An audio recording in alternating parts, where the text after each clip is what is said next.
morning. Okay, class, let's start with an opening prayer.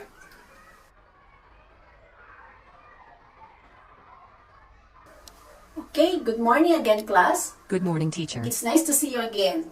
So, before you take your seats, kindly check if there are pieces of papers around you and pick it up and put it in the garbage can. Okay? Is everybody present? Please check if your seatmates are there. No one is absent, ma'am. Okay, very good.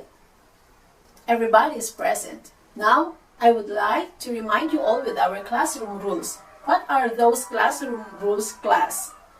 Listen attentively. Okay, very good. You must behave, participate, cooperative, and listen attentively. Okay, class, do you still remember our lesson last meeting? Who can recall? Yes, Maria, you're raising your hand. Texture and shapes, teacher. Very good. It's all about texture and shapes. Now, give me an example of texture. John? Smooth and rough, teacher. Very good. Now that you already know about the texture and shapes, let us then proceed to our next lesson. Okay, class, do you want to watch video and sing? Yes, teacher. Very good. Now I'm going to play a video and let's sing all together.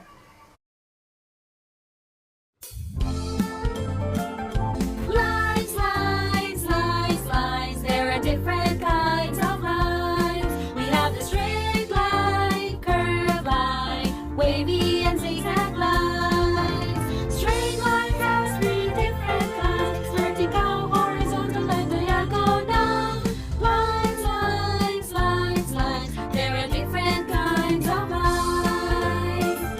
Okay, what is the song all about? Yes, Ella? About lines, teacher. Okay, very good. So, the lines mentioned in the song are straight line, curve, horizontal, and vertical. Okay, kids, I have here some pictures. Look and examine the photos. What do you observe or see on the pictures? Okay, Maria? There are mountains, valleys, and trees. The drawings are beautiful. Okay, these are examples of beautiful sceneries found in our locality. Okay, class, before I present to you our new topic or lesson for today, I want you to bring out your crayons, pencils, or pens. Are the materials ready? Yes, teacher. Okay, very good. Now, I'm going to distribute these bond papers and you are going to trace the dotted lines here and color it. Your output should be like this. Okay, kids, you may now start working. Are you done, class? Can I see your outputs? Can you raise it so I can see it? Okay, very good. You did it very well. Okay, class, the activity you did has a connection with our topic today. So, what do you think is our lesson or topic for today? Anyone?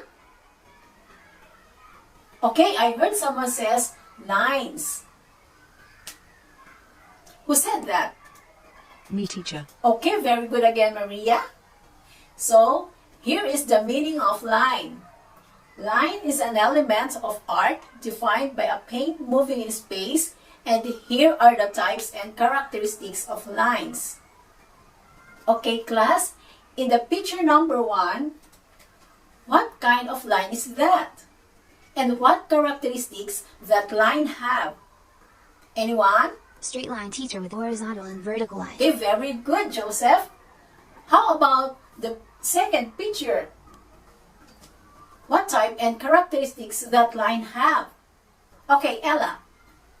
Curved, teacher, the curved line may form an arc. Okay, very good. And the third picture, what is it, Maricel? Diagonal, teacher. Diagonal lines are more dramatic. Okay, very good, kids. You impressed me so much. Okay, class. In this picture, describe the kinds of lines and their characteristics. straight, zigzag, dotted and curly, teacher. Very good. Now, look and examine the drawing. Does the picture show different kinds of lines? Yes, teacher. Okay, right. In the drawing, you can see several linear designs. And linear designs are designs out of different kinds of lines that form rectangles, triangles, and circles. The kinds of lines are straight and curved, while the types of lines are thin and thick. The weave patterns and the lines and colors used in the women textiles of different ethnic groups or indigenous people are the Tinalak of Tivoli and Ifugao. Ifugao use clothing with colorful stripes. Okay, this time class, let's have an activity, making a gift wrap design. Bring out all your materials and follow the instructions, and don't forget to be creative. Okay, do it now class, and enjoy your work.